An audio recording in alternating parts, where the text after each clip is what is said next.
Hi everyone, आप सबका बहुत बहुत ज़्यादा स्वागत है आपके प्यारे से यूट्यूब चैनल पर।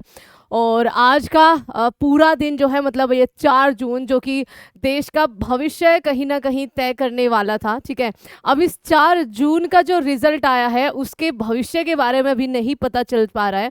आज बचा आपके इलेक्शन जो कि 18वीं लोकसभा के लिए 7 चरणों में पूरे हुए थे, उनका रिजल्ट आना था और ये पता चलना था कि अगले 5 साल के लिए देश को कौन सी पार्टी जो है वो संभालने वाली है। एनडीए गठबंधन संभालने वाला है या फिर इंडिया गठबंधन जिसकी लीडिंग पार्टी कांग्रेस और एनडीए के लिए बीजेपी।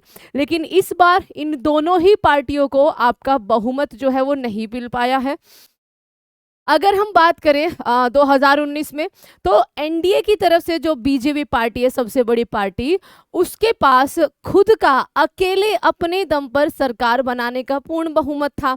लेकिन इस बार जो है वो अपने अकेले के दम पर तो जो है वो सरकार नहीं बना पाएंगी और समहाउ बचा।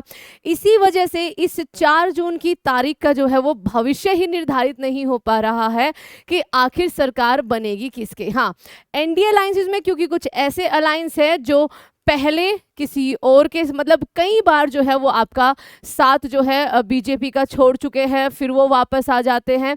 तो अब देखने वाली बात ये होगी कि आखिर जब 16 जून को हमारा 17वीं लोकसभा का जो आखिरी दिन होगा या फिर पूरा होने जा रहा है कार्यकाल, उससे पहले क्या देश को एक बहुमत वाली सरकार जो है, एक बहुमत वाला अलायंस जो है वो मिल पाएगा या नहीं। चलिए इसी पर थोड़ी सी आज की चर्चा करते हैं। और आज का पूरा दिन कभी इधर और कभी उधर ही रहा है। देखिए बच्चा, हमारी लोकसभा, ठीक है, हमारी लोकसभा में आपका मेजोरिटी के लिए या फिर कहिए सरकार बनाने के लिए 272 सीट जीतना जो है वो जरूरी है। ठीक है, अगर आपके पास चाहे अलायंस हो चाहे आप अकेले दम पर हो, 272 सीट्स हैं आपके पास, 272 सीट्स हैं तो आप बिल्कुल सरकार बनाने के लिए एलिजिबल होंगे। और कहते हैं ना, इस बार जो बीजेपी के साथ ये एक तरह से कहिए अनप्रिडिक्टेबल था उनके लिए। ठीक है, क्योंकि एग्जिट पोल के जो रिजल्ट कह रहे थे वो सही में 400 पार तक ही कह रहे थे, बट आज जो है सही रिजल्ट जो पता चले हैं उसमें बीजेपी जो है वो खुद भी 272 का आंकड़ा नहीं पार कर पाई है। तो यहाँ पर उसको अलायंस के साथ बिल्कुल उसके पास बहुमत है, एनडीए के पास आपका बिल्कुल बहुमत है। हालांकि अब तक बिल्कुल साफ तस्वीर तो नहीं आई है कि एक्चुअल में कितनी सीटें जो है एनडीए अलायंस के पास जाने वाली है, बट समहाउ हमारे पास ये पता चल गया है कि एनडीए अलायंस जो है वो 300 सीट के आसपास है और उनके पास बहुमत है।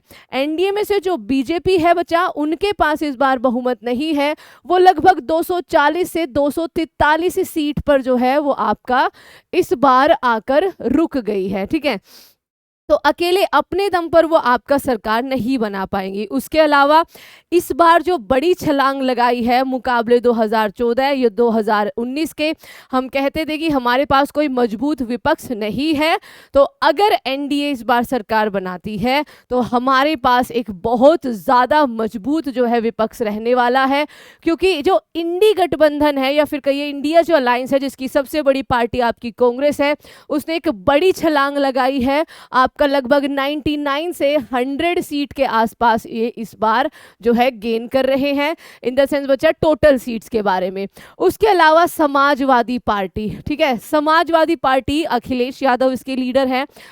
और ये कहा जाता है कि अगर आपने यूपी को जीत लिया ना लोकसभा इलेक्शन में, अगर आपने यूपी को जीत लिया तो समझिए कि आपका लोकसभा में सीट बिल्कुल पक्की हो गई, आप दिल्ली में सरकार बनाने जा रहे हो। और इस बार बीजेपी के लिए जो सबसे बड़ा खतरा साबित हुआ है, जो ये अनप्रिडिक्टेबल रिजल्ट आए हैं, ये इस समाजवादी पार्टी की तरफ से ही आए हैं। क्योंकि इस बार लगभग अगर हम बात करें यूपी में, तो जो पिछली बार बच्चा इतनी सारी सीटें थी, 2014 में इतनी सारी सीटें बीजेपी को यूपी लोकसभा के लिए मिली थी, यूपी से लोकसभा के लिए मिली थी वो अब घटकर जो है वो आधी से भी आपका समाजवादी पार्टी जो कि इंडिया अलायंस की तरफ से है वो लीड कर रही है। इसमें आगे देखें कुछ आंकड़े, अलग अलग न्यूज़ चैनल्स पे आपके थोड़े अलग अलग आंकड़े हैं, वहां पर देखेंगे।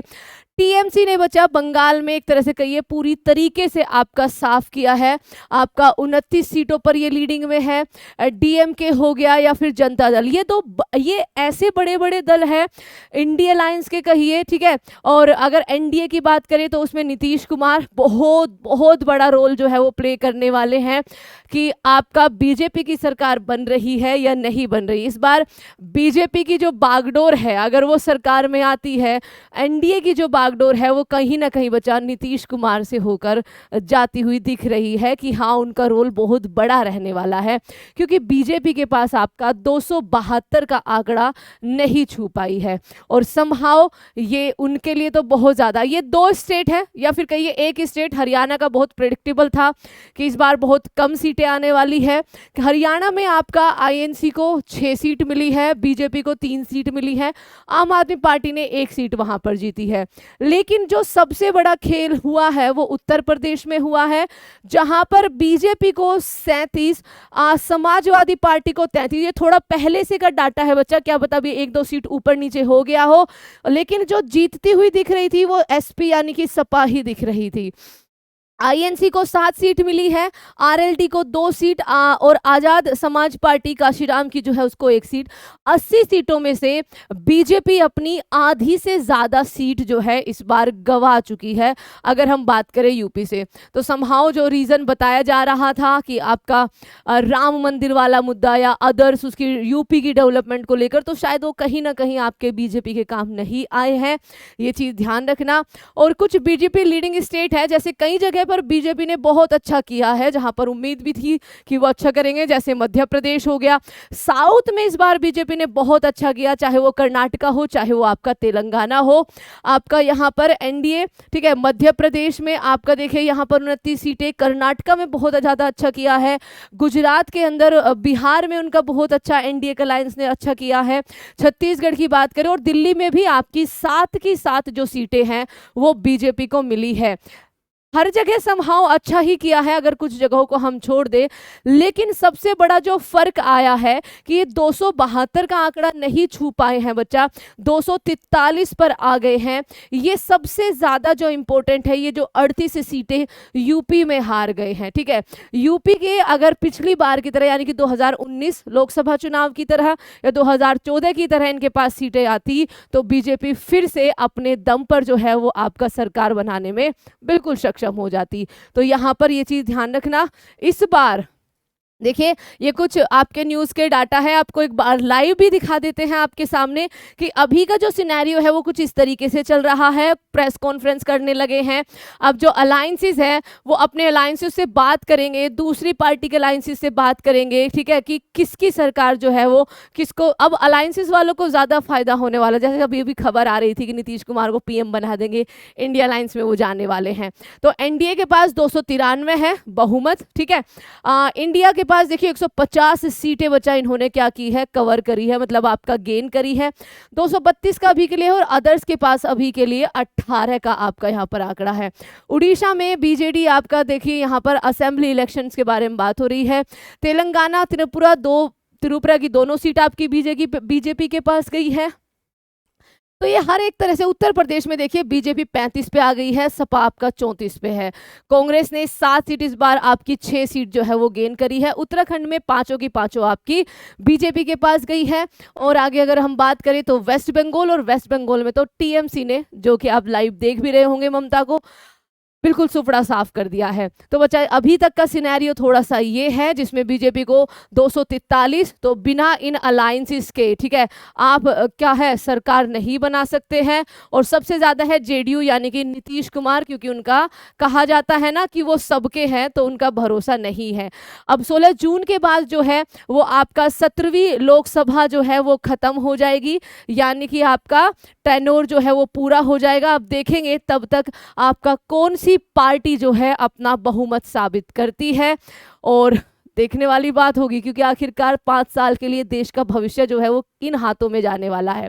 आप कमेंट करके ज़रूर बताना कि आप दिल से किसकी सरकार चाह रहे हो या किसकी सरकार जो है वो आपकी आने वाली है, क्योंकि अभी तक भी नहीं पता है कि आखिर सरकार जो है वो कौन बनाएगा।